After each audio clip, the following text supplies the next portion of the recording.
보면은 뭐 알아서. 아 그리고 이거 다 녹화해서 지금 제 개인 유튜브에 올려놓고 있어요. 이제 일부 공개를 하고 있는데 이거는 제 모든 강의는 아니고 하여튼 이 스터디가 끝나면 공개할 거예요. 왜냐면 이걸 미리 공개하잖아요. 안 오더라고요. 그냥 그거 보고 와야지 뭐. 네. 에이. 그래서 근데 여기서 말하면 안 되겠네요. 이거 다 들어가지 않습니까? 괜찮습니다. 그냥 이거 뭐 특별한 그런 거 아니니까 뭐. 용감합니다. 구독해도 되나요? 이번에 그냥 이거를 어떻게 보관할지 몰라 처음 만들었는데 그냥 거기에 제가 청년부에서 하는 설교나 교회에서 하는 설교도 올려놓고 그렇게 하고 채널명이 있는데 뭔가요? 그런 거 아예 할 줄 몰라서 그냥 스문장이요? 아낌없이 주는 거. 좋습니다. 자 그럼 시작할까요? 네. 이거 됐나요? 네.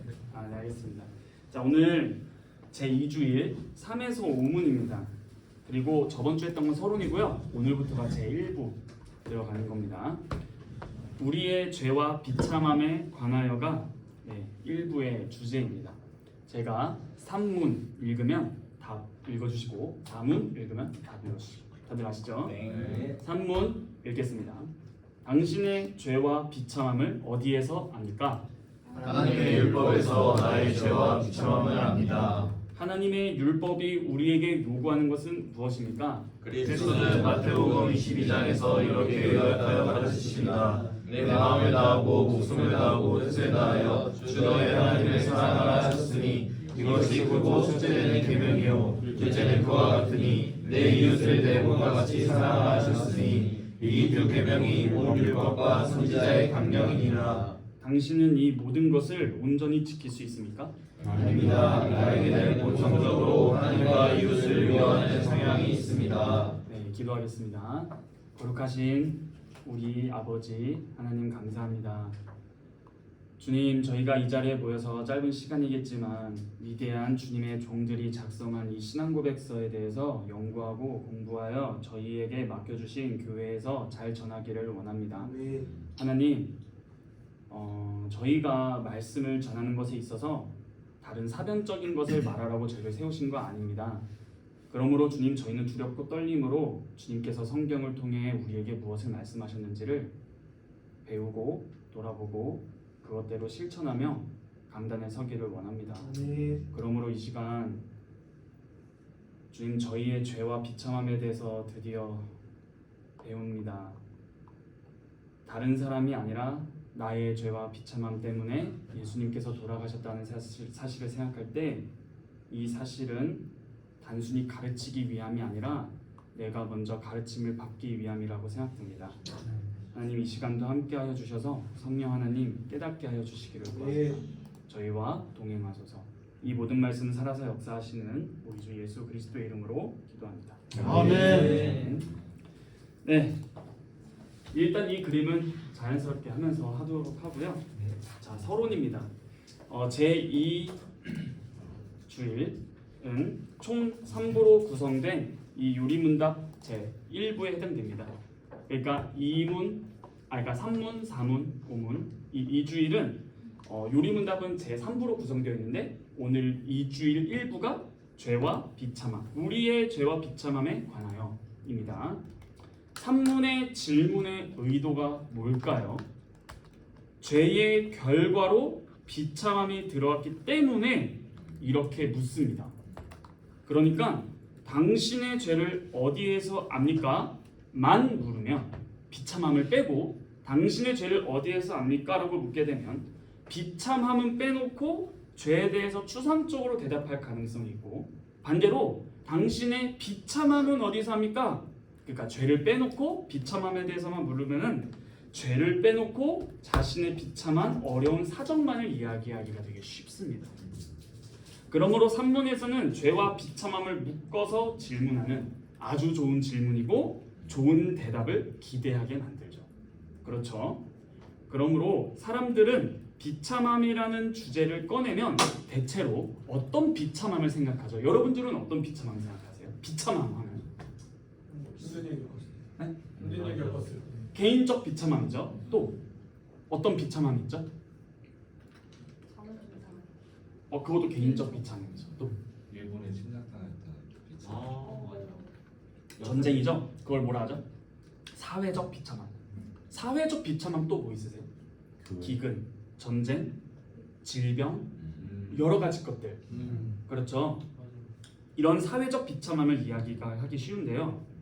그런데 이 이주일의 질문을 자세히 보면 이 이주일이 말하는 비참함은 일반적인 비참함이나 방금 말했던 자존심 상하거나 뭐 이런 것들이나 아니면 방금 말했던 전쟁이나 기근이나 질병으로 말미암는 사회적인 비참함을 말하는 것이 아니라 이 질문을 다시 한번 보시면 뭐예요? 당신의 비참함입니다. 이해되세요? 네. 당신입니다. 현대 사회에서는 제도적으로 무엇을 바꾸면 비참함이 많이 없어질 거라고 생각을 많이 하거든요. 예를 들어 병으로 인한 고통은 의료보험 제도를 설립하면 됩니다. 또한 가난의 문제는 사회보장 제도를 설립하면 된다고 생각해요.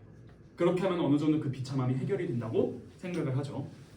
복지사회를 선도적으로 구현한다고 하는 선진국들을 보면은 이런 것들이 정말 잘 돼 있습니다. 그러나 여전히 문제가 많이 있습니다. 하물며 대한민국만 보더라도 자살률, 요즘 대한민국도 마약 청정국이 이제 아니다. 마약 문제, 또한 동성애 문제 이미 끝났죠. 사연은 LGBTQ 플러스. LGBTQ 다들 아시죠? 네. 그 플러스도 아세요? 플러스 알파로 이제 자신의 성 정체성이 없는 그 외의 사람들. 여기서 L 뭐죠? 레즈비언, G 게이, B T Q 네, Q 이런 것들이 이미 너무나 당연한 존재죠. 그러면은 이러한 사상이 있는 나라가 가난한 나라인가요? 아니에요. 선진국입니다. 그러므로 요리문답의 질문에 의거하면 우리의 비참함은 단순히 의료제도, 사회제도가 아니라 우리의 죄와 밀접하게 관련되어 있음을 알 수 있습니다. 죄라는 사실을 무시하고 제도적으로 비참함의 문제를 해결할 수 없습니다. 자기의 죄를 제외하고 제도적으로만 이 문제를 접근하면 핵심을 놓치는 것입니다. 그러므로 이 질문의 의도를 점점 아시겠죠? 당신의 비참함.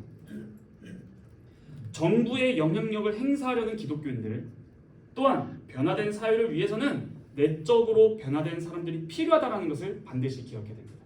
저는 미리 말씀드립니다. 정치에 지읒자도 모릅니다. 그런데 가끔 하나 아는 건 있습니다. 기독교인들도 사회 참여, 정부의 참여, 투표의 참여 다 좋습니다. 시민의 권리니까요. 근데 그것으로 나라를 바꿀 수 있다고 생각하는 것들을 많이 보게 돼요.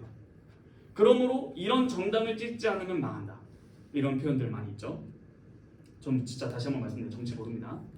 그런데 우리는 내적으로 변화가 되어야만 한다라는 사실을 기억해야 됩니다. 내적으로 변화되어야 됩니다. 따라서 우리는 특정 선거에서 승리하는 것만으로 국가를 변화시킬 수 없다는 사실을 끊임없이 상기해야 돼요. 기독교인들은 적어도 이론적으로는 대법원 판결을 뒤집을 만큼 충분한 영향력을 행사할 수 있어요. 또 태아를 보호하는 생명보호법과 결혼에 대해서 바르게 보호하는 결혼보호법 뭐 이런 것들을 말할 수 있겠죠. 이미 대한민국도 간통죄 폐지됐죠? 그게 뭐예요? 간통죄? 바람 펴도 뭐 문제 없다 그런 거 아닙니까? 너무 극단적으로 말하나요? 이런 것들을 영향력을 행사해서 통과시킬 수 있어요. 그러나 방금 말한 모든 좋은 제도들도 사람이 혼전 성관계 갖거나 불법적으로 나태하거나 동성 행위하는 것을 막을 수가 없습니다. 혼전 성관계는 이제 기본 베이스죠. 최근에 나태 사건도 아시죠? 36주인가요? 네. 유튜브로 찍어서 올렸다가 이제 결국 그거를 낙태를 한 의사와 그 여자 또 다 검찰 송치해서 살인죄가 적용되는 걸로 아는데 이런 거는 사회적인 제도를 통해서 막을 수가 없습니다. 왜냐하면 그것은 오직 사람들의 마음과 생각이 바뀌어야만 하기 때문입니다. 법이란 선한 도덕적 성품과 신념을 가진 사람들을 상대로 할 때 가장 잘 작동돼요. 다시 돌아와서 개인적 비참함에 대해서 사람들은 대체로 자신의 감정을 중심으로 말합니다.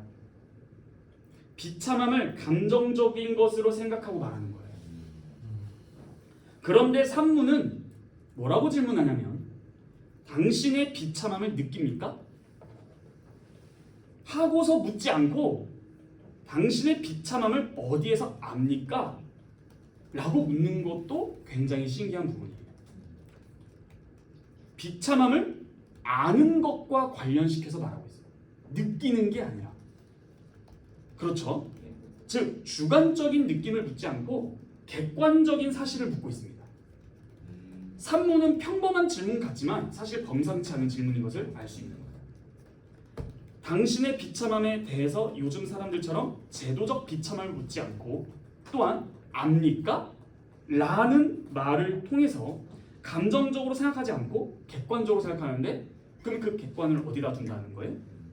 하나님의 말씀. 네, 말씀, 율법입니다. 그러므로 여기서 말하는 비참함은 느낌이 아닙니다. 객관적 사실입니다. 하나님의 율법이라는 말은 율법을 주신 분이 하나님이심을 고백하는 말이거든요. 하나님께서 내신 율법이기 때문에 이 율법에는 하나님의 어떠하심이 드러날 수밖에 없어요. 여러분, 예를 들어 제가 화가였을 때 제가 그림을 그리면 이 그림에 저의 어떠한 것들이 반영이 되죠. 그런 것처럼 우리가 율법은, 말씀은 하나님의라는 것이 굉장히 중요해요. 왜요? 그럼 이 말은 뭐가 들어있는 거예요? 하나님의 어떠하심이 이 율법에 담겨 있겠구나는 당연하게 추리가 되는 거죠. 그러므로 하나님의 속성들을 조직신학 이제 신론 다음에 이제 배울 때 할 텐데 하나님의 속성 굉장히 중요합니다. 나중에 impossibility, 불변성, 뭐 웨스트민스터에서 격정하지 않으심, 그리고 뭐 simplicity, 단순성 이런 것들이 굉장히 중요해요.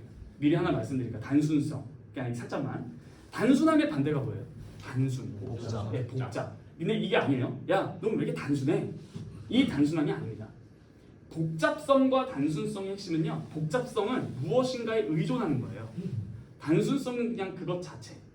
예를 들어 드릴게요. 이 예를 들면 되게 쉬운데요. 예를 들어 제가 에버랜드를 갔습니다. 바이킹을 탔어요. 그리고 제가 전도사님한테 그럽니다. 나 에버랜드 다 즐기고 왔어. 어떠세요? 바이킹 하나 탔는데 에버랜드를 다 즐기고 왔다고 말해요. 이게 되나요, 안 되나요? 왜 안 돼요?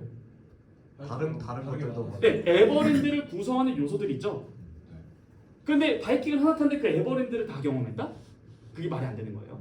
그런데 우리가 오해하면 안 되는 게요. 하나님의 속성을 생각할 때 에버랜드를 예를 들어 바이킹 20% 예를 들어 비중 그냥 퍼센테이지로 해볼게요.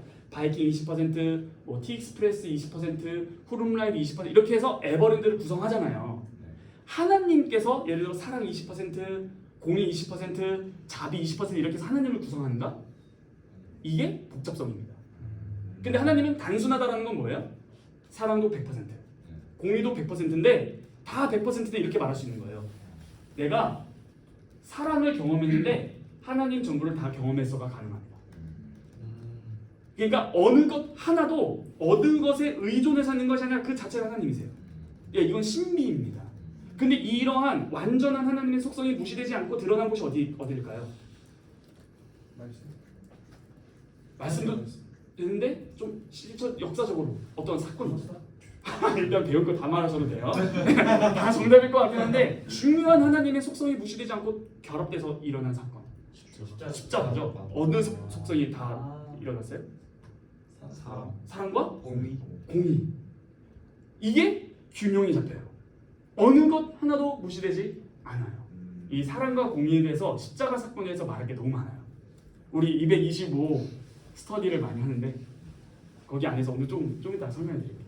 하나님 나라는 무엇인가? 네. 자, 그러므로 하나님의 율법이기 때문에 이 율법에는 하나님의 어떠하심이 드러나는데 하나님의 영원성, 거룩성, 의로움 등등이 그래요. 그래서 로마서 7장 10 오늘도 한번 성경 빠르게 찾아주시는 분 있으신가요? 제가 찾겠습니다. 예, 성경 빠르게 찾아주시는 분 한 번만 도와주세요. 로마서 7장 12절 한번 읽어주세요. 이로 보건대 율법은 거룩하고 계명도 거룩하고 의로우며 선하도다. 예, 율법의 속성이 나와요. 그게 뭐예요? 거룩하고 의로운 선하. 예, 계명이라는 것은 그냥 텍스트 아닌가요? 근데 그것이 하나님의 속성을 지금 반영하고 있는 말씀입니다. 그러므로 율법의 중요한 용도는 또한 죄를 깨닫는 거라 가르치는데 똑같은 7장 7절 한번 읽어주시겠어요? 그런즉 우리가 무슨 말을 하리요? 율법이 죄냐? 그럴 수 없느니라. 율법으로 말미암지 않고는 내가 죄를 알지 못하였으니 곧 율법이 탐내지 말라 하지 아니하였더라면 내가 탐심을 알지 못하였으리라. 네, 감사합니다. 율법의 용도가 뭐예요? 죄를 깨닫게 하는 겁니다. 야고보서 1장 23, 25절은 읽진 않을게요. 거기서 율법은 자유하게 하는 온전한 율법이라고 불러뒀고 거울을 비유로 삼습니다. 거울. 그게 뭐냐? 거울에서 자기의 모습을 보는 것처럼 율법에 비추어서 자기의 모습을 보게 됐을 때 우리의 완전한 더러움과 추악함과 죄와 비참함이 율법이라는 거울을 통해서만 보인다. 그래서 다시 질문해볼게요. 당신의 죄와 비참함을 느낍니까가 아니라 당신의 죄와 비참함을 어디에서 압니까? 객관적인 하나님의 진실된 거짓 없는 그 말씀에서만 알 수 있다는 거예요. 사회적? 개인적? 아닙니다. 온전히 하나님의 말씀에서만 깨달을 수 있는 것이 왜요? 하나님 앞에 서는 것이나 율법 앞에 서는 것이나 매우 비슷한 증상을 나타내는 게 뭐예요? 하나님의 어떠하심이 율법에 반영되니까. 그러므로 내가 하나님 앞에 서서 너는 죄인이야라고 선고를 받나? 율법을 읽음으로써 하나님 율법으로부터 말씀으로부터 죄인으로 선고를 받나? 하겠죠. 여러분 비참함의 반대말은 무엇일까요? 1문, 2문, 일주일을 잘 생각해서 비참함의 반대말. 우리 일주일. 위로? 그렇죠. 위로입니다. 그때 어떤 위로라고 말을 해요?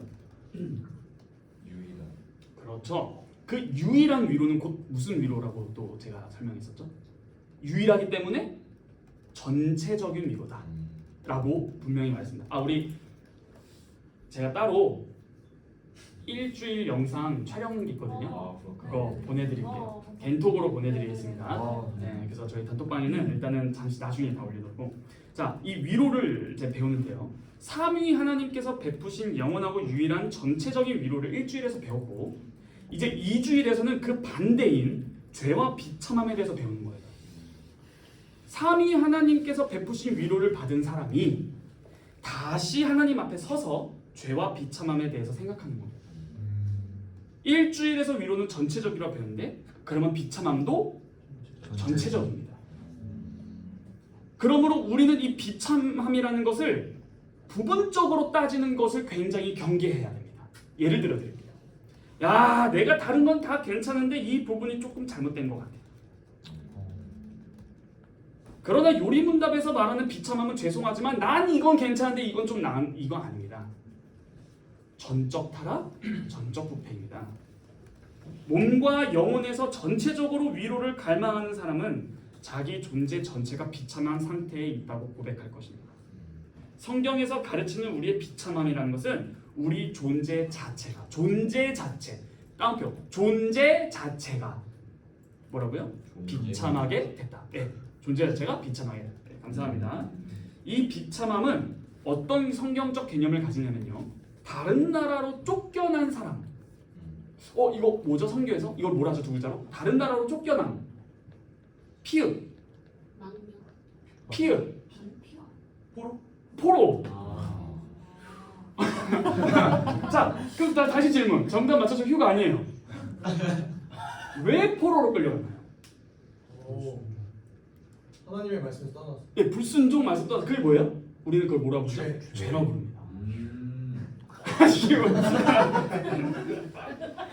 그래서 이런 다른 나라로 쫓겨간 사람은 어디 온데 갈 데 없이 말 그대로 그곳에서 하나님과 떨어진 상태로 지내게 됩니다. 그런데 그에 대한 비참한 상태, 그런 포로의 상태에서 비참함의 상태를 노래로 부르는 장면 아십니까? 시편 137편입니다. 시편 137편 1절에서 6절 한번 읽어주세요. 우리가 바벨론의 여러 강변 거기에 앉아서 시온을 기억하며 울었도다. 그 중에 버드나무에 우리가 우리의 수금을 걸었나니 이는 우리를 사로잡은 자가 거기서 우리에게 노래를 청하며 우리를 황폐하게 한 자가 기쁨을 청하고 자기들을 위하여 시온의 노래 중 하나를 노래하라 함이로다. 우리가 이방 땅에서 어찌 여호와의 노래를 부를까? 예루살렘아, 내가 너를 잊을진대 내 오른손이 그의 제주를 잊을지로다. 내가 예루살렘을 기억하지 아니하거나 내가 가장 즐거워하는 것보다 더 즐거워하지 아니할진대 내 혀가 내 입천장에 붙을지로다. 그 무슨 내용인지 아세요?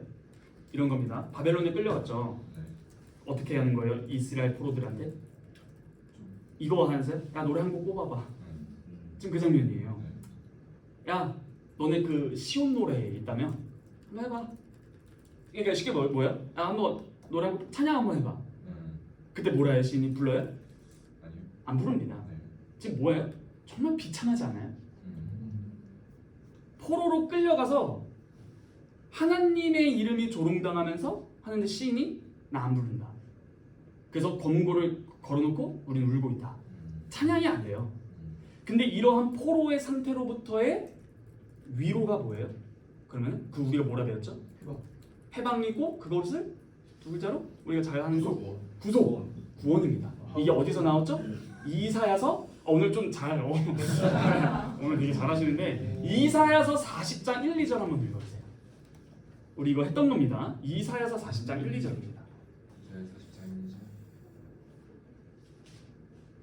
너희 하나님이 이르시되 너희를 위로하라 내 백성을 위로하라 너희는 예루살렘의 마음에 닿도록 말하며 그것에게 외치라 그 노역의 때가 끝났고 그 죄악이 사함을 받았느니라. 와, 노역의 때가 끝났고 그 죄 사함이 이루어졌다. 노역과 죄 사함, 노역이 끝난 이유가 뭐라는 거예요? 죄가 사함을 받았기 때문에 위로라는 것을 한다라는 거예요. 그래서 이사야서 66권으로 구성되어 있는데 이 별명이 뭐라고 말씀드렸었죠? 작은 성경. 왜요? 39, 27인데 39권까지가 포로에 관한, 그리고 딱 40장부터 27권이니까 66권까지 이제 귀환에 대한 이야기입니다. 근데 이 귀환 되게 중요한데 일단 넘어가서 예루살렘을 새롭게 건설하시고 포로로 지냈던 사람들을 그 성으로 돌아오게 하신다는 것이 이 위로예요. 그렇죠? 그런데 이스라엘이 받는 위로는요, 과연 포로로부터 해방되는 것 자체가 위로였을까요? 이 위로는 도대체 어디로부터 오는 건가? 그게 어디죠? 자, 노역의 때가 끝났다. 그 다음 뭐예요? 그쵸, 죄사함이죠. 이 죄사함이 위로를 주는 거예요. 마태복음 1장 21절로만 읽어주세요. 마태복음 1장 21절. 아들을 낳으리니 이름을 예수라 하라. 이는 그가 자기 백성을 그들의 죄에서 구원하신 자 이심이니라 하리라. 네, 이거죠. 이해되세요? 여러분 이거 하나 또 여러분 지옥 있다고 믿으십니까? 네. 네. 만약 제가 없다고 하면 뭐라고 변증하실 거예요? 지옥 없는데? 가봤어? 없네. 지옥 없어요. 이러고 하면 뭐라고 변증하실 거예요? 넌 이단이야. 또 그러니까 이거 무조건 막 그냥 이단 이게 아니라 전쟁이야. 성경에 나오잖아요. 지옥이라는 게 뭐 보잖아요. 천국에서 봐요? 아 아마 그 나사로 사건 네. 얘기하시는 거 같아요. 네, 가장 중요한 변증은 그겁니다. 지옥이 없다면 예수님께서 오실 이유가 없다. 이게 굉장히 중요해요. 자, 그러므로 이 포로로부터 귀환은 단순히 이스라엘 백성이 바벨론과 페르시아라는 바사와 메데 바사에서 귀환하는 것이 아니라 죄에서 해방이죠. 그러므로 이 죄에서 해방할 자가 예수라는 이름을 지었고, 그러므로 누가복음 2장으로 가볼까요? 누가복음 2장 25절 한번 다시 읽어주세요. 시므온이 나오죠? 예루살렘에 시므온이라는 사람이 있으니 이 사람은 의롭고 경건하여 이스라엘의 위로를 기다리는 자라. 성령이 그 위에 계시더라. 이스라엘의 위로를 기다린다. 바벨론으로부터 몇백 년 전에 이미 해방이 됐는데, 근데 뭘 기다려요? 네, 위로를 기다리고 있어요. 방금 이미 바벨론과 페르시아로부터 해방이 됐잖아요. 이미 이때는 시몬 이 성전 이 1세기 때는. 근데 위로를 기다려요. 근데 그 밑에 쭉 읽어보면은 요셉과 마리아가 옵니다. 그리고 누구를 안고 찬양하래요? 예, 아기 예수님을 안고 찬양하면서 위로가 성취됐다. 이렇게 말을 합니다. 그러므로 여기서 말하는 위로는 분명히 죄에서부터 해방인데, 분명히 그 죄에서 해방이 노역이 끝나는 건데도 시몬, 경건하고 의로운 이 자는 위로를 기다렸다는 거예요. 굉장히 중요한 사상입니다. 그러므로 이스라엘의 위로에 대한 말씀이 성취된 게 예수님으로부터 시작이 됩니다. 그러므로 방금 읽었던 마태복음 1장 21절에서 읽었듯이 자기 백성을 저희 죄에서 구원할 자, 이것이 굉장히 중요합니다. 그들을 그 비참한 지경에서 구원하시고, 방금 뭐라 했어요? 1문의 문답에서 비참함의 원인이 뭐예요? 그렇죠. 죄의 결과가 비참함이죠. 그러므로 이 비참함의 지경에서 구원하시고 위로해 주실 분, 이게 굉장히 중요합니다. 그래서 죄로 인한 바벨론 포로에서부터 그들의 죄를 용서하시고 포로에서 돌아온다라는 이 위로의 복음을 전하셨는데, 이제 사랑하시는 아들인 예수님을 통해 모든 나라에 흩어진 하나님 나라의 백성의 죄를 용서하시고 위로의 복음을 전하게 됐다. 이렇게 이런 흐름인 것이죠. 자, 이렇게 성경의 몇 구절을 좀 읽었어요. 우리는 여기에서 비참함과 위로가 무엇인지 분명하게 배웠어요. 뭐예요? 우리의 비참함은 뭘까요? 바로 죄인데, 이 죄는 하나님에게서 멀리 떨어지는 결과를 낳죠. 이게 비참함이라는 거예요. 죄가 비참함이라면 죄로 말미암아 파생되는 것이 하나님으로부터 멀어짐이죠. 그러므로 하나님으로부터 멀어짐도 이꼴 비참함이다라는 거예요. 하나님에게서 멀어지는 비참함, 곧 우리의 존재 자체가 가지고 있는 비참함이 모든 인류가 하나님과 멀어졌다. 자, 그러므로 위로가 있다면 그것은 또 다른 말로 뭐예요? 관계 회복입니다. 다른 말로 하면 죄가 사함을 받고 관계가 회복되는 게 진정한 위로겠네요. 그러므로 이 위로를 어디에서 찾습니까? 개인적? 사회적? 아닙니다. 다시 하나님의 율법입니다. 그러므로 위로가 있다면 하나님 나라가 회복되고 하나님께로 돌아가는 거예요. 비참함이 전체적인 것처럼 위로도 전체적인데, 이 내용은 죄의 문제가 해결되어 하나님께로 돌아가고 낙원으로 회복되는 겁니다. 자, 이 그림 시작해 볼까요? 이 그림 뭐 같으세요? 일단 이거부터. 바다와 산과 슈퍼만에서 그래 맞다. 나도. 자, 이거 딱 봤을 때 어떤 느낌이 드세요? 대칭적이다? 뭔가 반복적으로 와, 오늘 되게 잘하시는 느낌. 근데 어떤 반복인 것 같으세요?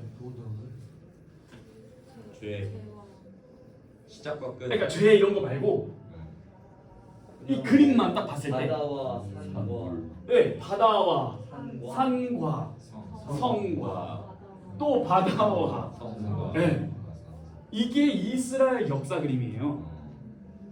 근데 중요한 게 뭐냐? 이게 태혼이 뭐예요? 창세기 1장 2절. 흑암이 깊음이 어둠이 있고 그 바다 흑암이 있었고요. 그다음 에덴 동산.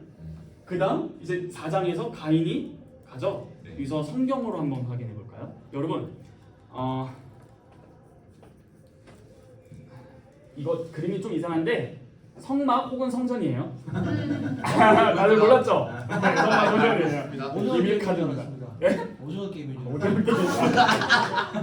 성막 성전인데 혹시 성막이나 성전의 입구가 어딘 줄 아시나요? 동서남북. 여기 어디예요? 동. 동! 다른 의견. 난 동 아니다. 무슨 동이야? 성경도 제대로 안 읽었네. 다 동의세요? 다 동의하세요? 아, 이거 아닌가? 자, 다 동. 네. 동입니다. 네, 동입니다. 자,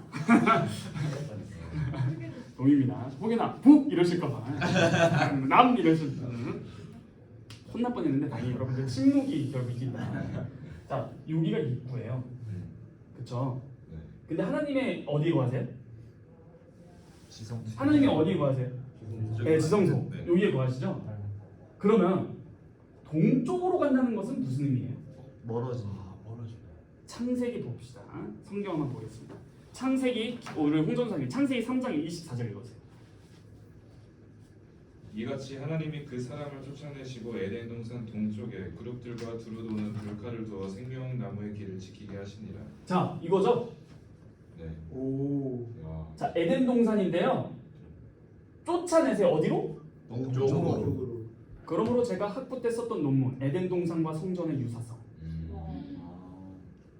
이걸로 했습니다. 에덴 동산은 뭐예요? 성전입니다. 이거에 대해서 나중에 설명해 드리면 좋을 텐데 일단 하나의 포인트는 뭐예요? 지성수 입금 어디 있다고요? 동쪽. 근데 동쪽으로 나갔다는 것은 뭐예요? 하나님으로부터 어디로 추방했다? 동쪽으로 추방했다는 건 뭐예요? 하나님으로부터 멀어졌다. 그럼 뭐예요 이게? 비참하네. 비참하. 자, 방금 아담과 하와는 범죄함으로 말미암아 동쪽으로 갑니다. 네. 그렇죠? 자, 창세기 4장 16절 한번 다시 읽어보세요. 가인이 여호와 앞을 떠나서 에덴 동쪽 너 땅에 거주하더니. 가인이 또 어디로 가요? 동쪽. 더 갑니다. 더 동쪽으로 가요. 그렇죠? 네. 그 다음 11장 2절. 이에 그들이 동방으로 옮기다가 신할 평지를 만나 거기 거류하며. 어디로 갔어요? 동쪽. 12장 8절. 거기서 베델 동쪽 산으로 옮겨 장막을 치니 서쪽은 베델이요 동쪽은 아이라. 서쪽은 베델. 베델의 이름? 하나님의 집. 네. 아이는요? 서쪽은 베델이요. 하나님의 집이요. 네. 동쪽은 아이라. 아인데 이게 폐허란 뜻입니다. 그런데 끝나지 않았어요. 이 하나님의 집 vs 폐허인데 13장 10절 11절 한번 읽어주시겠어요? 이에 롯이 눈을 들어 요단 지역을 바라본즉 수알까지 온 땅에 물이 넉넉하니 여호와께서 소돔과 고모라를 멸하시기 전이었으므로 여호와의 동산 같고 애굽 땅과 같았더라. 그러므로 롯이 요단 온 지역을 택하고 동으로 옮기니 그들이 서로 떠난지라. 어디로 옮겼다고요? 근데 거기가 어디예요? 소돔. 네. 근데 거기가 뭐 같아서 갔어요? 에덴 동산. 여호와의 동산 같아요. 거짓 동산. 낚였다. 어디로 가요? 또 동으로 가요. 지금 뭐 하는 거예요? 인류가 지금 어디로 가는 거예요? 동쪽으로 간다는 말은 다른 말로 하면 뭐예요? 네, 그거예요. 아직 끝나지 않았어요. 25장 5절에서 6절. 너무 많이 가. 언제까지 갈 거야? 어디까지 갔는지 봅시다. 아브라함이 이삭에게 자기의 모든 소유를 주었고 자기 서자들에게도 재산을 주어. 자, 거기까지. 자, 아브라함이 누구에게 제사를 줬다고요?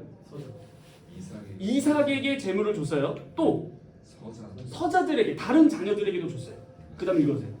자기 생전에 그들로 하여금 자기 아들 이삭을 떠나 동방 곧 동쪽 땅으로 가게 하였더라. 누구를? 서자비. 아브라함이 이삭을 제외한 서자들을 다 동으로 보낸 거예요. 이삭은 가나안 땅에 계속 머물러요. 그렇죠? 언약의 자녀. 그 다음 28장 12절. 28장 12절에 네. 꿈에 본즉 사닥다리가 땅 위에 서 있는데 그 꼭대기가 하늘에 닿았고 또 본즉 하나님의 사자들이 그 위에서 오르락내리락 하고. 그 다음 17절. 이에 두려워하여 이르되 두렵도다 이곳이여 이것은 다름 아닌 하나님의 집이요 이는 하늘의 문이로다 하고. 네, 여기서 이제 베델이 또 나옵니다. 이제 하나님의 집이다. 이 사닥다리 사건 이제 예수님에게서 성취되죠. 네. 자, 여기서 이 핵심, 이제 이 그림의 의미를 아시겠어요? 자, 처음에 혼돈과 공허입니다. 이 원래 여기 스올 이렇게 써야 돼요. 다. 그러니까 자, 바다가 있고 에덴 동산이, 제가 이거 뭘 그냥 이렇게 평지를 안 그리고 왜 이렇게 그랬을까요? 동산. 네, 산입니다. 산에 갔다가 타락 후 가인이 가인성을 짓고, 그 다음 범죄하고 나서 다시 홍수로 쓸고 다시 아라라산에 가서 갔는데 동쪽으로 가서 발을 닦았고, 그 다음 또 뭐예요? 갈대아 우르라는 동쪽에서 아브람을 부르시죠. 이게 되게 중요해요. 아브람을 어디로 불러요? 지명으로 따지면 동에서. 네. 이렇게 부르지 않아요? 반달 그거? 이렇게 있으면 이렇게. 그리고 여기서 거주하게 하시잖아요. 그 다음 거기서 이제 모리아산으로 또 가고, 그 다음 또 이게 뭐예요? 이제 출애굽기로 넘어가 볼까요? 애굽이라는 곳이라는 그 소울, 이게 나중에 또 중요한 이거 일단 이 말씀드릴게요. 브루스 월트키가 구약신학이라는 책에서 이렇게 표현합니다. 우리 교수님 성함 박철영 교수님께서 창세기를 읽는 핵심 단어가 뭐라 했죠? 세라. 그게 뭐예요? 씨야. 씨, 자손. 네, 그거 되게 중요해요. 그거 진짜 중요한데 그 브루스 월트키는 어떻게 이걸 문학적으로 표현하냐면 애굽이라는 곳에서 자녀를 낳을 수 없는데 이스라엘이라는 장자를 내놓으라 하는 말씀 아시죠? 내 장자를 애굽에서 아들이 나왔다 이렇게 표현을 해요. 어떻게 뭐예요? 나올 수 없는 곳에서 이렇게 나오는 거. 있지 창조입니다. 하여튼 그렇게 이제 표현하는 거 넘어갈게요. 일단 그거 좀 깊어서. 자 이제 애굽에서 어디로 가죠? 바다 뭘 건너죠? 홍해. 그다음 어디로 가죠? 그다음 이제 거기서 이제 이게 되게 중요한데 이게 레위기에서 나오는 제의. 나중에 제가 또 시간 되면 레위기 1장부터 마지막 장까지 또 이렇게. 근데 일단 넘어가고 그다음 이제 어디로 가요? 요단강 건너서 간 다음에 답을 유배하고 여기서 넘어가는 우리 무슨 출애굽? 근데 누가복음에서 9장에서 유출애굽, 네, 새 출애굽. 그다음 뭐 어떻게 돼요? 이제 죄에서 해방. 자, 여러분 포인트가 뭐냐? 뭐가 엔딩이 없어요? 성용. 그러니까 지금 쭉 이해되시죠 이제? 근데 어떻게 끝나요? 산에서. 죄가 없. 그렇죠. 어디서 끝난다고요? 산에서. 산에서 끝나요. 그럼 뭐가 없는 거예요? 죄가 없지. 비참하면 성이요. 성이 없대. 또 물. 바다 없죠. 네. 바다는 선해요, 악해요? 악해요. 하나님께서 그러면 천지를 창조하실 때 바다 참 이게 좋았더라는데 하나님 잘못 보셨다야. 너무 어떡하냐? 그게 아니라 요한계시록에 뭐가 없어요? 성전. 바다 없습니다. 아, 바다가 다시는 없다 이렇게 나와 있어요. 정품 성경 쓰세요. 전 대권 없어요. 의미가 뭘까요? 어떻게 바다 물고기들 다 죽었겠다가 아니라 뭘 의미하는 거예요? 스오리오. 계속 심판이. 죄. 더 이상 건너야 할 곳. 뭐예요? 끝입니다. 요한계시록 보세요. 바다가 더 이상 있지 않아. 근데 요한계시록에서 뭐예요? 바다에서 막 괴물들 나오죠? 그게 끝나는 겁니다. 그러니까 뭐예요? 바다의 핵심 뭐예요? 창세기부터 이미 요한계시록은 처음부터 끝까지 뭘 말하고 있었던 거예요? 자꾸 물을 건너요. 심판과 회복입니다. 이게 계속 돼요. 유단강도 건너고 바벨론 유배에서 회복돼서 새 출애굽으로 표현해요. 근데 요한계시록 끝날 때 바다가 더 이상 없더라. 이겁니다. 그런데 비율로 돌아와 볼까요? 그럼 방금 이삭 전사님께서 그 죄로부터 위로가 뭐라 했어요? 죄가 뭐죠? 다시 비참함이고 또 비참이 뭐예요? 하나님도 멀어지. 멀어지. 그러면 전체적인 회복 그러니까 위로가 뭐예요? 관계가 뭐 회복된. 그러면 그 말은 다시 지명으로 하면 어디로 가야 돼요? 서쪽으로. 그렇죠. 어디서부터? 동쪽에서. 누가? 우리가. 모든 하나님의 백성이. 마태복음 2장 1절에 누가 동쪽에서 서쪽으로 오죠? 동방고. 누구예요? 유대인이에요? 아니면 이방인? 그것도 그렇고. 동쪽에서 서쪽으로 오는 게 거기가 처음 나오는 장면이죠. 어디요? 그러니까 동방박사가 동쪽에서 서쪽으로 갔다고 해주셨는데 성경에서 동쪽으로 서쪽으로 이게 무조건 동에서 서로 오면 이 사람 그렇게는 아닌데 핵심은 하나님의 백성이잖아요. 근데 동방에서 온 박사들이 어떤 의미를 가졌을 때 원래 마태복음 구약에 굉장히 근거를 많이 두잖아요. 아마 저는 그렇게 추측합니다. 나중에 마태복음 구조 이런 거 배우면은 모세 오경 구조다 막 이런 것도 배울 텐데 그렇게 생각하고 또 두 번째로 레위기 16장이 무슨 장인지 아시는 분? 16장이요? 네. 그거 염소. 아사셀 염소. 오! 누구세요? 아사셀 염소 몇 마리? 2마리. 아닌가요? 좀 헷갈리죠 막. 자 그러면 그 양을 어떻게 그 염소 어떻게 해요? 하나는 보내고 하나는? 밖으로 보내죠. 죽이고. 어디로 보내요? 밖으로 그냥 밖으로? 광야. 광야가 어디예요 그러면은? 동쪽으로. 그렇죠. 그거 뺐냐? 그리고 또 한 마리는 연합 배려 또 한 마리는 서쪽으로. 예 서쪽으로 갑니다. 번째. 하나님께 바칠 염소, 어. 그다음 광야로 보낼 염소 아사셀에게. 네. 그래서 다시 이제 회복되는 그림인데 회복되는 방법이 뭐예요? 들어갈 수 레위기 신전 무슨 일? 용키푸르 대속죄. 네. 이게 저게 누가 언제 뭐 어떻게 누가 대제사장이 언제 뭐 저게 이제 7월 어떻게 어린이 아니고. 예, 뭐 그게 뭐죠? 제사하잖아요. 네. 그래서 어디로까지 가요? 서쪽으로 가죠. 네. 하나님이 계신 하나님 집. 네. 그러면 하나님의 집으로 갈 수 있는 여호와의 산에 오를 자가 누구냐? 여호와의 산 하나님께서 임재하시는 거거든요. 어떻게 들어가요? 제물로 들어가는 방법이 제사법입니다. 그러니까 하나님으로부터 추방됐다가 비참한 몸으로부터 회복되는 방법이 뭐라는 거예요? 네. 그래서 이것이 사도 세례 요한이 보라, 하나님의 어린 양이다. 그러면서 나다나엘 왔을 때 내가 더 큰 일 보여줄게. 인자 위아래로 오르락 내리락 할 것이다. 베델입니다. 하나님의 집으로 올라갈 수 있는 그 유일한 존재.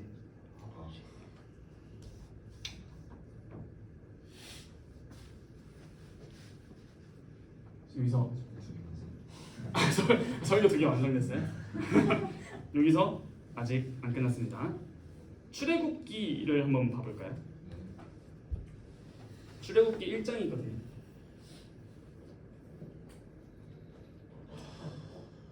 너무 길죠? 빨리.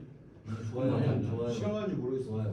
진짜 너무 은혜는 없습니다. 출애굽기 1장 11절 한번 읽어주시겠어요? 감독들을 그들 위에 세우고 그들에게 무거운 짐을 지워 괴롭게 하여 그들에게 바로를 위하여 국고성 피돔과 라암셋을 건축하게 하니라. 자, 여기서 국고성 있죠? 네. 이 히브리어로 보면요 미스칸. 비스칸 비슷한 거 뭐 기억나는 거 있어요? 미스칸? 아니 그래 미스칸 뭐 그런 거 봐요. 미스칸. 미스바. 일단 던져서 감사해요. 미시칸? 뭐라고? 미시칸? 미시칸이 뭐예요? 미시칸? 뜻은 뭐야? 미시칸이 뭐예요? 제사? 어냐? 다 나와. 재물, 뭐예요? 안시? 천국, 서복. 성막입니다. 와 성과. 근데 여기서 하나님께서 내 장자 내놔. 왜? 그들이 나를 섬길 거거든. 그런데 지금 언어 유희를 하고 있는 거예요. 이스라엘 백성에게 뭘 만들라? 고성. 미스칸을. 근데 내 백성은 미시칸을 만들어서 내가 그들과 함께 거할 그 집에서 나와 함께 예배할 것이다. 그러므로 여기엔 모종의 아이러니가 있어요. 애굽 왕의 칭호인 파라오는요 문자적으로 큰 집을 의미합니다. 큰 집. 그렇다면 문제는 이스라엘이 누구를 섬길 것인지와 그 섬김의 성격이에요.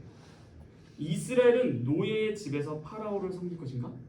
노예의 집에서. 출애굽기 20장 2절입니다. 나는 너를 애굽 땅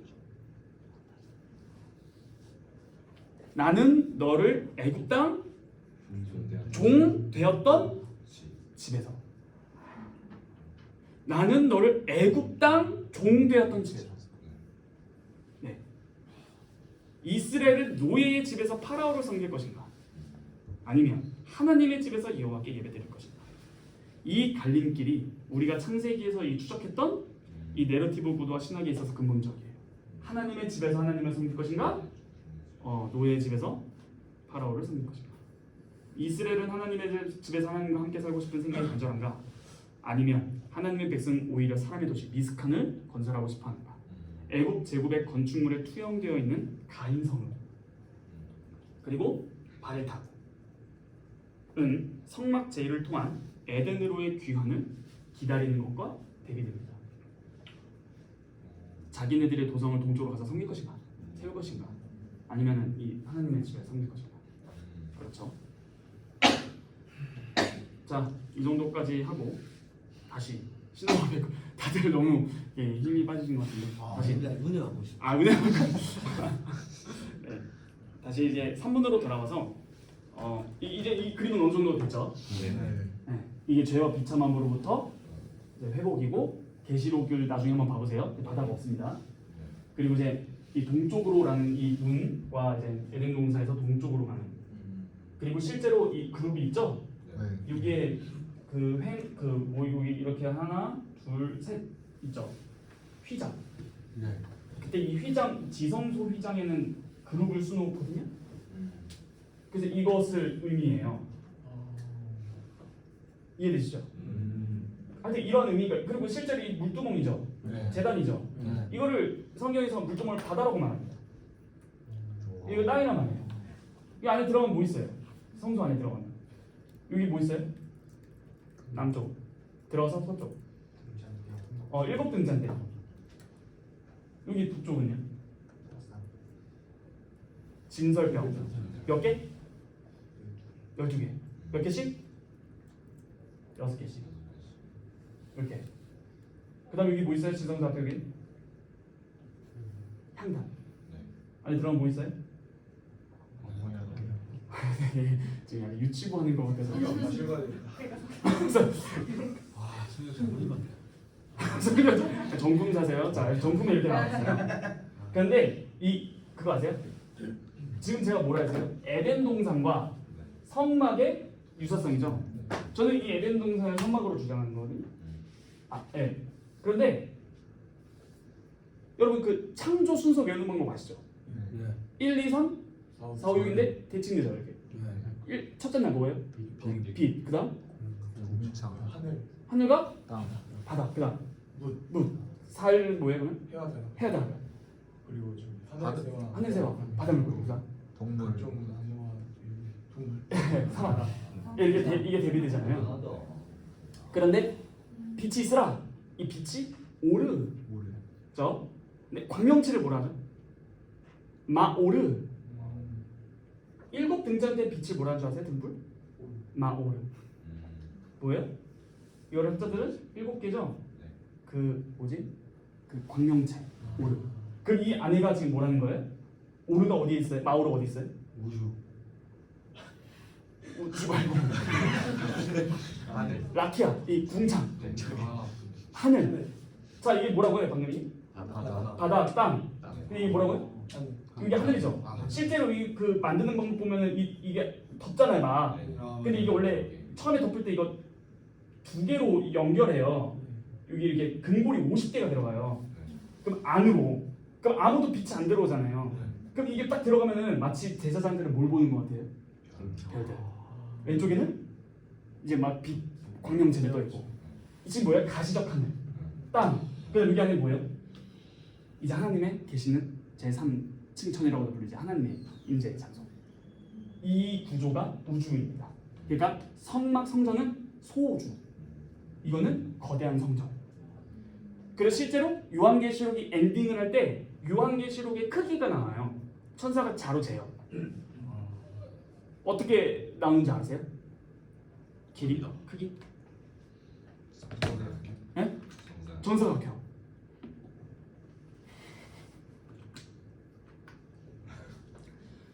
처음 들어보시죠? 그러니까 정사각형이 나와요. 새하늘과 새 땅이. 정사각형은 성경에서 어디만 나올까요? 정확히 지성소입니다. 대제사장들은 머리에 뭐 이렇게 써 있어요? 여호와께 성결. 그렇죠? 근데 새하늘과 새 땅이 정사각형이래요. 그럼 그게 뭐예요?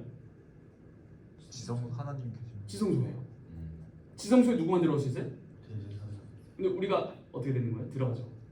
그 이만희 하나님의 이름을 표를 받는. 그게 다 에코. 구약의 대제사장만 들어갈 수 있는 지성소가 우주가 되는. 그러니까 거대한 성전이 완성되는 그림입니다. 그래서 우리는 이제 왕과 같은 제사장, 대제사장이 되는데, 너무 어렵다, 그렇죠? 유익합니다. 자 다시 돌아와서. 성장해야 돼. 분발해 봐. 멀었지만 열심히 따라가겠습니다. 네, 괜찮습니다. 많이 물어보시고. 자, 그래서 당신의 죄와 비참함 다시 돌아가서 빨리 네. 돌아갑시다. 네. 이 그림은 된 것 같아요. 이 정도면은 충분히 괜찮은 것 같습니다. 좋아요. 자, 그래서 다시 돌아가면은 사람들은 이제 당신은 죄인이고 비참합니다라고 해서 인정하지 않으려고 하죠. 네. 웬만한 사람들은. 그래서 자기의 죄와 비참함을 가리려고 아침부터 저녁 늦게까지 수고해요. 그래서 간혹 세상에서도 양심적이고 정직한 사람들도 있고 겸손한 사람들도 있잖아요. 근데 이들은 꽤나 자기 자신을 잘 돌아봅니다. 그래서 생각도 많이 하고, 그래서 자신의 어떤 약함, 연약함 충분히 생각하고요. 어떤 이들은 자신을 돌아보면서 인정하기도 하는데 또한 나이가 들어서 인생을 돌아볼 때 내가 그때 그 사람을 왜 만나가지고 이 인생이 이렇게 돼가지고 자녀에게 물려줄 것도 없고 뭐 이런 식으로 후회하기도 합니다. 그렇죠. 이렇게 자신의 처지에 대해서 반성, 생각, 후회 뭐 이런 것들을 해요. 근데 산문의 물음은 하나님의 율법에서 알 수 있다라고 간단하게 대답을 하잖아요. 이것을 통해 지금까지 방금 말씀드렸던 사람들의 반응과 다른 반응을 알 수 있어요. 그러니까 자기 일생을 돌이켜보거나 자기 양심을 통해서 죄와 비참함을 알 수 있다라고 요리문답은 말하지 않고 방금 그런 케이스들처럼 그렇지 말하지 않고 인생의 그게 무슨 말이냐면 인생의 경험이나 혹은 양심으로 알 수 있다고 말하는 것과 율법으로 알 수 있다라고 말하는 것은 근본적으로 달라요. 자신의 인생을 돌아보면서 자신의 죄의 비참함을 돌아보나 율법을 통해서 자신의 죄의 비참함을 돌아보나는 다르다라는 거예요. 인생의 경험과 양심으로 비참함을 이야기하는 사람은 여전히 자기를 죄인이라고 생각하지 않습니다. 자기가 판단을 내리는 재판장 자리에 앉아있기 때문이에요. 그래서 자기가 주인이 되어서 판단하는 사람은 다른 사람에 대해서도 쉽게 판단하거든요. 자기는 잘못을 인정해요. 근데 자기가 재판장이 되면요, 나도 죄인인데 뭐 어떻게 가냐면은 거기서 끝나지 않고 다른 사람이 하지 않으면, 그러니까 자기와 똑같은 행동을 반성을 하지 않으면, 다른 사람이 하지 않으면 자기의 도덕적 우위를 내세우면서 그 사람을 막 낮춰요. 그러므로 자기의 양심을 가지고 자기를 판단하는 것도 믿을 수 없다는 겁니다. 왜요? 내 양심이 기준이 되버리면 내 양심상 쟤는 틀린 거예요. 이렇게 자꾸 자기 양심으로 기준을 삼으면 자기가 주인이 돼서 자기가 판단자가 된다는 거예요. 이해되시죠? 그래서 읽진 않겠지만 마가복음 7장 21, 22절을 보면 사람의 마음속에서 나오는 것들에 대해서 막 탐욕과 정욕과 막 더러움과 술 취함과 투기와 예수님께서 막 쭉 안 좋은 걸 쭉 말씀을 하세요. 그러므로 우리 속에서 부분적이지 않다는 걸 꼭 말씀드리고 싶은 거예요. 내가 이 부분은 괜찮거든? 가 아니라는 거예요. 이 부분은 좀 괜찮은데 약간 MBTI를 때 넌 T야? 나는 계획형에서 좀 괜찮거든? P야? 뭐 이런 게 아니라 우리는 전체적으로 절대적으로 비참하다는 거예요. 그래서 사람의 양심이나 경험으로는 이런 것을 알 수가 없어요. 아니 MBTI에서 당신은 죄인입니다 나옵니까? 오직 하나님의 율법으로만 깨닫게 된다는 거예요. 이해되시죠? 3문은 이 정도까지 하고 이제 4문과 5문으로 자연스럽게 넘어갈 텐데, 지난 시간에도 이야기했지만 죄와 비참함을 아는 것 세 가지가 뭐였죠? 위로에 대해서 할 때 죄와 비참함을 깨닫고 죄와 비참함을 알고 알고 또 무엇을 알아요? 구원, 구원을 알고 감사. 감사를 알고. 근데 이것을 세 토막으로 생각하시면 안 돼요. 세 부분, 이 세 부분으로 이제 그러니까 이 세 가지는 붙어 있다는 거예요. 그러니까 나의 죄와 비참함은 알고 구원도 알았는데 감사는 모르겠다. 이렇게 안 된다는 거예요. 그리스도인들은 하나가 두 가지를 계속 설명해요. 죄와 비참함을 하면 구원과 감사를 생각하고, 구원을 말하면 나의 죄와 비참함과 감사를 생각하고, 감사를 생각하면 나의 죄와 비참함과 구원을 생각하게 된다는 거예요. 이 세 가지는 뗄래야 뗄 수 없습니다. 그러므로 그리스도의 말씀을 더 깊이 우리는 잘 배워야 돼요. 율법은 일반적으로 말하자면 삶을 영위하는 데 필요한 규칙이잖아요. 자, 이것도 하나 알려드릴게요. 제가 교회에서 청년부에서 성경적 연애 결혼과 10강을 마무리하고 지금 웨스트민스터 소유림덕을 가르치고 있는데, 여러분 창세기 오케이 말로 그냥 할게요. 창세기 2장 16, 17절이 무슨 내용인지 아세요? 창세기 2장 16, 17절. 네? 선악과를 먹지 말라. 예, 맞습니다. 그럼 먹으면 어떻게 됩니까? 죽습니다. 자, 그러면 선악과를 먹지 말라는 명령이에요, 권유예요?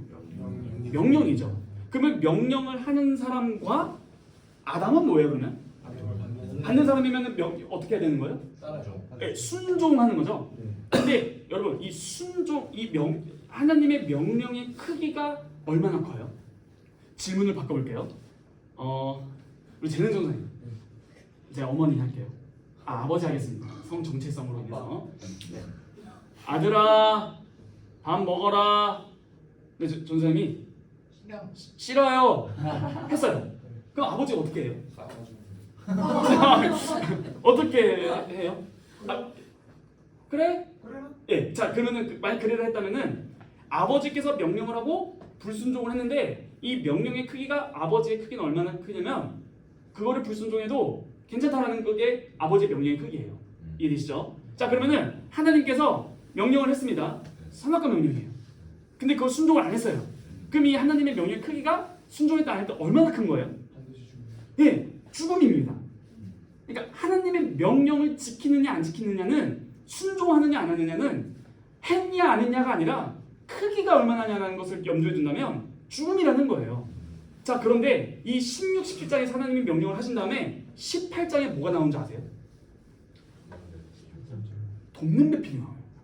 18절. 예, 18절. 제가 18장 했네. 18절에. 그러면 16, 17장은 두 글자로 뭐로 요약할 수 있어요? 순종. 18장은 혼인. 18절은. 자, 저희 교회 청년들이 정말 감사하게도 제가 만나기 전에는 뭐 기독교인이면 결혼할 때 기독교인이면 오히려 좋고 아니더라도 뭐 괜찮다. 근데 이걸 싹 뒤집어 엎어서 다행히 감사하게도 모든 청년들이 나 이제 기독교인 아니면 결혼 안 해 이렇게 된 것 같아요. 너무 감사하게. 그런데 더 나아가서 이제 소리문답 때 우리 이미 그걸 했으니까 좀 추가적으로 말씀을 드리자면 이런 거예요. 간단한 논리예요. 결혼은 내가 살아있을 때만 의미가 있어요. 당연한 소리예요.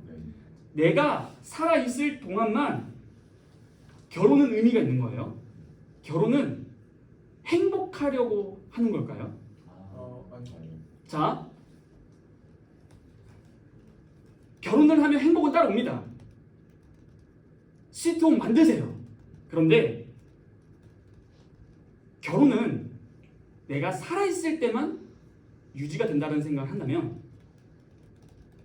내가 어떻게 하면 살기도 하고 죽기도 하는 거예요. 순종을 하지 않는. 왜요? 그게 명령. 그렇죠. 하나님께서 명령하셨을 때 이거를 순종해야 나의 삶이 유지가 됩니다. 그 다음 18절이 나오는 게 뭐라고요? 혼인이에요. 그러면 혼인은 하나님의 명령에 순종한 터 위에서 세워지는 겁니다. 조금만 묵상해 보실래요? 내가 살아있어야 혼인이라는 것이 유지된다. 내가 어떻게 해야 사느냐? 하나님께 순종해야 산다. 그러므로 혼인이라는 것이 있다면 무엇이 기반이 되는 거예요? 순종입니다. 그러므로 순종은요, 하나님께 순종하기 위해서 결혼하는 거예요. 다시요. 자, 이런 게 아니에요. 결혼을 하고 이걸 유지해야겠으니까 하나님께 복 받아야 되잖아요. 순종해야지. 가 아니라 순종의 터 위에서 더 하나님께 기쁨을 드리고 하나님께서 기뻐하시는 목적지로 가기 위해서 그러니까 순종하는 거잖아요. 그 위에서 뭐 또 하는 거다? 결혼도 한다라는 거예요. 그러므로 이 순종의 위에서 결혼이라는 것을 잘 생각해야 돼요. 그러면은 어떻게 순종할 건데라는 질문이 나오겠죠. 결혼은 어떻게 순종하는 걸까? 자, 이제 그게 이제 성녀주의 결혼과 식감. 궁금하다. 나중에 알려주세요. 그거는 어디 가서 들을 수 있는? 예, 제가 녹음 파일 있는데 어디 교회신 것 같아요. 그래서 과연 결혼은 뭘까? 하나님께서 결혼 제도를 낸 건 뭘까? 이거를 알아야 됩니다. 자, 그러므로 제가 이 순종, 즉 우리 각자 피조물은 율법을 통해서 사는 걸 배워요. 그러므로 이 산다라는 것이 하나님의 율법에 달렸다라는 것이다라는 겁니다. 그러면 우리의 죄와 비참함에서 살기 위해서는 에베소서 2장 1절입니다. 죄와 허물로 죽은 너희들, 완료형이에요. 이미 죽었다. 근데 그래서 어떻게 사느냐? 이 죄와 비참함에서 어떻게 하느냐 했을 때 하나님의 율법을 통해서 나의 죄와 비참함을 알고 그 위로라는 것은 삼위일체 하나님으로부터 온다. 이게 복음이잖아요. 이 구조를 잘 알지 못하면 자꾸 명언을 찾아다녀요. 좋은 이렇게 위로받으려고. 그러니까 내가 위로를 받고 싶어서 율법으로 가고 하나님께로 가는 게 아니라 자꾸 다른 걸 찾아요. 그런 거 볼 때마다 너무 안타깝다. 그러므로 사문은 율법이 요구하는 수준이 어느 정도인지를 가르쳐요. 얼마나 순종해야 돼? 라는 말이에요. 율법이 요구하는 것은 두 가지예요. 뭐예요? 전체잖아. 율법이 요구하는 두 가지는 뭐예요? 다 지켜라. 전체. 하나님 사랑. 예, 하나님 사랑이 다 지켜라가 맞긴 해. 틀렸다고 말하기도 어려워. 하나님 사랑, 이웃 사랑이에요. 이것이 율법이 요구하는 핵심이거든요. 그런데 여러분 이 세상에 있는 법정에서 마음으로 지은 죄를 따지나요? 아니요. 왜 못 따져요? 모르니까. 와, 모르니까요. 그런데 방금 이 율법 마태복음 22장 37절로 40절일 거예요. 예수께서 이르시되 내 마음을 다하고 목숨을 다하고 뜻을 다하여 주 너희 하나님을 사랑하셨으니 이것이 크고 첫째 되는 계명이요 둘째도 그와 같으니 내 이웃을 내 자신같이 사랑하라 하셨으니 이것이 온 율법과 선지자들의 강령이니라. 이 강령이라는 것을 요약이다라는 거예요. 자, 방금 어떻게? 세상 법정에서는 그 사람의 죄에 대해서 마음으로 지은 죄를 알 수 있다 없다? 없다. 근데 하나님께서 요구하시는 것은 어떻게 사랑해라? 그냥 사랑해라. 마음을 다. 하나님은 어떻게 사랑해라? 마음을 다하고 뜻을 다하고 목숨을 다해서 사랑해라라는 거예요. 자, 그러면은 이것을 어기면 뭐예요? 죄죠. 예, 불순종이죠. 네. 그게 죽음. 비참함이고, 그러니까 죄의 결과 죄고 죄의 결과 비참에 따라오는 거죠. 네. 그러므로 우리의 죄와 비참함을 어디서 하느냐 했을 때 율법에서 한다는 거죠. 내가 죄를 지으면 비참함이 따라오거든. 근데 성경이 어디서 찾는다고요? 하나님의 율법에서 해요. 그 율법이 요약하면 두 가지라고 했잖아요. 그 두 가지 하나님 사랑, 이웃 사랑인데 하나님 사랑과 이웃 사랑의 율법 딱 보면은 내 죄와 비참함이 알 수 있다는 거예요. 왜? 오문입니다.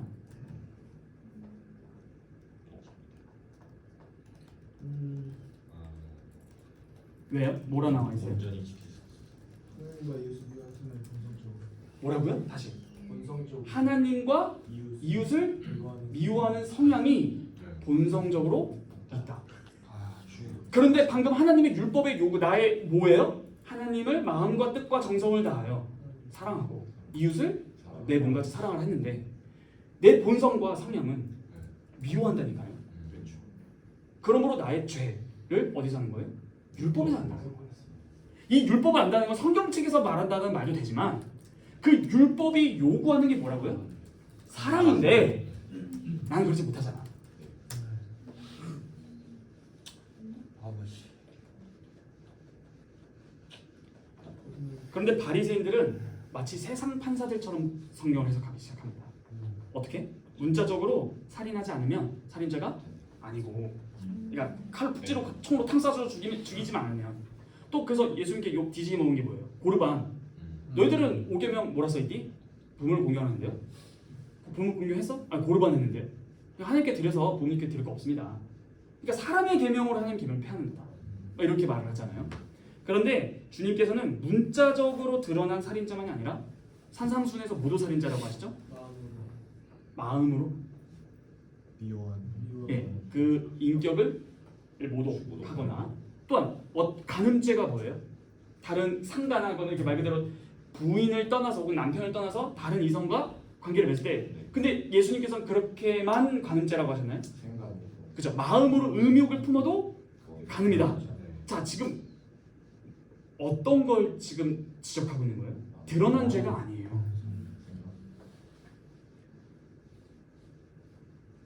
그러니까 이게 무슨 말인 줄 아세요? 우리를 향한 하나님의 율법의 기준이 굉장히 높다는 거예요. 너의 마음까지도.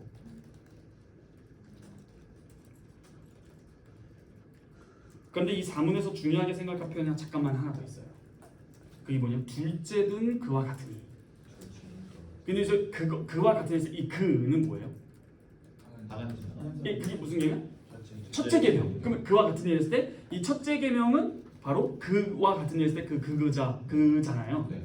그랬을 때 이 첫째와 둘째는 같은 것이고 결국 하나의 계명이라는 거거든요. 예를 들어서 6계명은 살인하지 않아야 할 이유로 무엇을 근거로 돼요, 성경은? 사람을 살인하면 안 돼. 그게 어디 나오죠? 어디에? 그것도 가인이지. 창세기 9장 6절 한번 읽어주시겠어요? 되게 감사합니다. 바로 나와서 사람을 살인하지 말아야 할 이유가 뭐다? 하나님의 형상이라고 말을 합니다. 읽어주세요. 창세기 9장 6절. 다른 사람의 피를 흘리면 그 사람의 피도 흘릴 것이니 이는 하나님이 자기 형상대로 사람을 지으셨음이니라. 그렇죠. 따라서 놀랍게도 6계명, 즉 살인하지 말라는 1계명부터 4계명과 밀접합니다. 방금 뭐라 했어요? 그와 같으니. 그거 되게 중요해요. 밑줄 치시면 돼요. 그와 같으니 첫 계명과 두 번째 계명 이웃사람과 하는 사랑이 같이 간다. 그 근거로 6계명 안에서도 사람에 대해서 있지만 그 근거가 뭐냐면 하나님이랑 연관되어 있다는 거예요. 이해되시죠? 따라서 하나님을 사랑하는 사람은 하나님의 형상으로 창조된 사람을 미워하거나 죽이지 않을 겁니다. 이웃을 미워하거나 죽이지 않고 사랑하는 일은 하나님에 대한 사랑과 떼어놓고 생각할 수 없어요. 두 가지가 이렇게 붙어있다는 사실을 사문에서 배울 수 있는 거예요. 5계명에서 10계명이 사람에 대한 것이라고 하는데 그 내용을 보면 모두 하나님을 사랑하는 것과 연결되어 있는 거예요. 탐심도 마찬가지예요. 하나님을 가장 마음에 두지 않는 것이 탐심이겠죠. 이런 식으로 하나님 사랑과 이웃 사랑은 밀접한 관련을 가집니다. 그런데 여러분 이런 질문 저는 되게 많이 받아요. 청년들한테. 술 마시면 죄예요? 아니요. 바로 나왔는데 저는 그럴 때마다 그럽니다. 술 마시면 죄라고 말하는 이유가 뭐예요? 사회적 그러니까 성경에서 왜 술을 마시면 죄라는 말이 나온 거예요? 저희 통제가 방탕. 술 취하지 말라. 말라. 그러니까 하지 말라는데 하면은 네. 그거를 뭐예요? 하지 말라는 걸 하면 무슨 죄? 커미션, 작위죄라고 부릅니다. 그런데 하라라는 것을 안 하면 안 하면 뭐가 될까요? 부작위죄, 오미션이 됩니다. 그런데 율법은 하라 말라 두 가지거든요. 근데 저는 참 신기한 게요. 성도들이 죄에 대해서 물을 때 뭐를 하지 말라라는 것을 할 때 질문이 많아요. 근데 저는 항상 그럽니다. 그러면 하나님께서 너한테 하라는 것은 했어? 그건 모르겠대요. 그거에 대한 죄책감은 딱히 없어요. 이해되시죠? 그 술이라는 문제를 떠나서 죄라는 개념이 없습니다. 다 자기 일단은 하지 말라는 걸 딱 떠오르는 거예요. 그냥 하라라는 것은 그 술 취하지 말라 있는 방탕한 것이 나면서 뭐라고 바로 나와요? 성령 충만하라 바로 나와요. 그러니까 자기죄와 부자기죄를 성경은 말하고 있어요. 그러므로 마음을 다하고 목숨을 뜻을 다하여 주 너의 하나님을 사랑하라는 사문을 보면은 하라 하지 않으면 뭐예요? 부자기죄, 오미션이 되는 겁니다. 그러므로 지금 이 율법은요, 율법 요구는 엄청 높은 거예요. 말마다 하나님과 이웃을 사랑하라 하지 않는 것은 다 죄다라는 거예요. 그러므로 자연스럽게 오문이 뭐예요? 이것을 우리가 지킬 수 있습니까? 아니요. 네, 없습니다.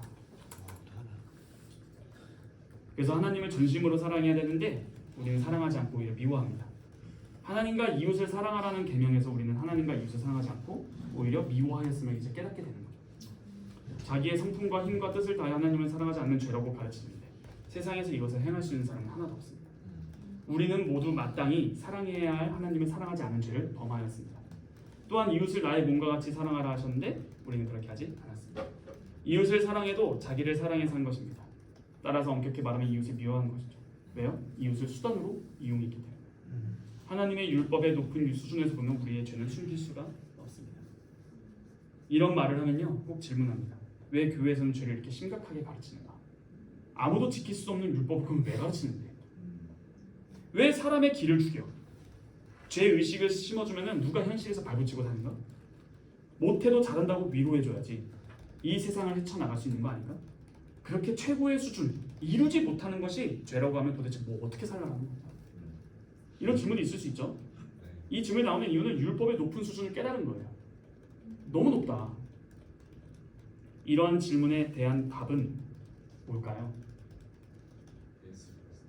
방금 이 율법 앞에 수식어 뭐 같아요? 하나님의. 그렇죠. 근데 방금 신약 성경에서 이 율법의 수준을 높인 건 누구예요? 정확히 말하면 예수님. 그렇죠. 그러므로 왜 이렇게 방금 질문들 왜 이렇게 세요? 라는 말의 대답은 하나. 이 율법의 요구를 우리에게 가르친 분이 누굽니까? 예수님이거든요. 율법의 본 뜻을 가르치는 분은 예수님이에요. 방금 당신이 말한 그 사랑의 예수님이라고 인식하는 그분이 말한 거예요. 왜 그랬을까요? 왜 이렇게 죄를 끄집어내서 우리를 비참하게 만드는 걸까요? 답은 하나입니다. 병든 자라야 의사가 필요하다. 바르게 진단을 해야 처방을 하니까. 예수님께서 아주 높은 수준의 율법을 우리에게 보여주시고 우리의 비참한 상태를 자꾸 찌르면서 끄집어고 힘들게 만드는 이유는 고통스러워라가 아니라 우리를 치유하기 위해서다. 왜요? 그거를 찌르고 꼬집고 드러내는 그 비참함에 숨기고 싶은 비참을 드러내는 게 우리가 믿는 예수님이 그러셨어요. 그러므로 의사이신 주님께서는 우리를 고쳐주시려고 지적한 거예요. 새 마음을 주셔서 우리가 마음에서부터 하나님과 이웃을 사랑하는 그런 수준에 이르도록 하려고. 주님께서 율법의 수준을 바르게 지적하신 것, 절대 낮추지 않고 높이신 것은 우리 길을 죽이기 위함이 아닙니다. 죄의 근원적인 성격을 지적하고 그 근원적인 데에서 해답을 주시기 위함이죠. 이것을 1문에서도 우리가 배웠던 1문에서도 잘 가르칩니다. 1문 제가 한 성령 부분 읽겠습니다. 삼위체 성자 성부 성령 아시죠? 네, 다들 그거 설교 잘 하시고 성령 부분입니다. 그러함으로 그의 성령으로 그분은 나에게 영생을 확신시켜 주시고 이제부터는 마음을 다하여 즐거워요. 그리고 신속히 그를 위해 살도록 하십니다. 그게 무슨 말이에요? 나로 하여금 이제부터는 마음과 뜻과 힘을 다해서 하나님과 이웃을 사랑할 수 있는 구원의 은혜를 내려주신다는 것이죠. 이렇게 크신 은혜를 베푸시기 위해서 우리의 죄와 비참함을 다 지적하시는 겁니다. 그래서 여러분 이 새 마음을 받았다는 것이 굉장히 중요한데요. 고린도후서 5장 14, 15절 한번 읽어보실래요? 고린도후서 5장 14, 15절. 그리스도의 사랑이 우리를 강권하시는도다. 우리가 생각하건대 한 사람이 모든 사람을 대신하여 죽었은즉 모든 사람이 죽은 것이라. 그가 모든 사람을 대신하여 죽으심은 살아있는 자들로 하여금 다시는 그들 자신을 위하여 살지 않고 오직 그들을 대신하여 죽었다가 다시 살아나신 이를 위하여 살게 하려 함이라. 제가 전 추천합니다. 만약 여러분들이 하이델베르크 일주일에 대해서 할 때 설교 본문을 이걸로 잡으시면 편해요. 왜일까요? 방금 우리가 하이델베르크 일주일에 세 가지가를 알아야 된다는 게 뭐였어요? 죄와 비참함과 구원과 감사죠? 그 고린도후서 5장 14, 15절에 그게 다 나옵니다. 다시 한번 읽어주시겠어요? 그리스도의 사랑이 우리를 강권하시는도다. 우리가 생각하건대 한 사람이 모든 사람을 대신하여 죽었은즉 모든 사람이 죽은 것이라. 그가 모든 사람을 대신하여 죽으심은 살아있는 자들로 하여금 다시는 그들 자신을 위하여 살지 않고 오직 그들을 대신하여 죽었다가 다시 살아나신 이를 위하여 살게 하려 함이라. 네, 그렇죠. 우리의 죄와 비참함으로 다 죽었던 우리를 한 사람이 죽음으로 말면 다 살고, 그다음 이제는 더 이상 우리를 위해서 살게 하는 것이 아니라 그를 위해 살게 하는 겁니다. 죄와 비참함과 구원과 감사의 삶이죠. 이렇게 나오는데 제가 이걸 말한 건요 중요합니다. 이게 2주일 본문도 돼서 그래요. 왜 그러냐? 방금 예수님께서 우리의 죄의 비참함과 그 죄와 비참을 다 지적하셨잖아요. 그 이유가 뭐라고 했죠? 치유하기 위해서예요. 근데 그 치유하는 방법으로 우리에게 이 치유라는 게 뭐야? 단순히 죄사함 이것만이 아니에요. 구원인데 좀 더 정확히 봅시다. 어떻게 사랑하라? 내 마음을 다해서. 근데 그 치유하는 방법은 그건 뭐예요? 새 언약. 예레미야서 31장 3절. 새 언약. 그게 뭐예요? 내가 너희 마음판에 율법을 새기겠다. 새 마음을 창조하시는 거거든요. 그래서 새 마음을 주시죠. 그러면 자 보세요. 사도 바울은 새 마음을 받았나요? 네. 고민하는 게 좀 당황스러워서 그래요. 방금 고린도후서 5장 14, 15절에서 다들 보시면은 가장 중요한 단어가 뭘까요? 그리스도의 사랑. 다 말해보세요. 대신 고린도후서 5장 14, 15절에서 가장 중요한 게 뭘까요? 무슨 말이 제일 중요할 것 같아요? 강권. 방금 뭐였죠? 영준은 사랑. 사랑. 달라졌네요? 그리스도의 사랑. 또 대신 대신. 대신. 5장 14, 15. 두 번만 더. 손가락 2개 남아서. 오직 솔라. 네, 또 단어입니까? 단어입니까? 딱 봤을 때 다시 살아나시니 다시 살아나시니. 네, 그게 아닙니다. 뭐냐?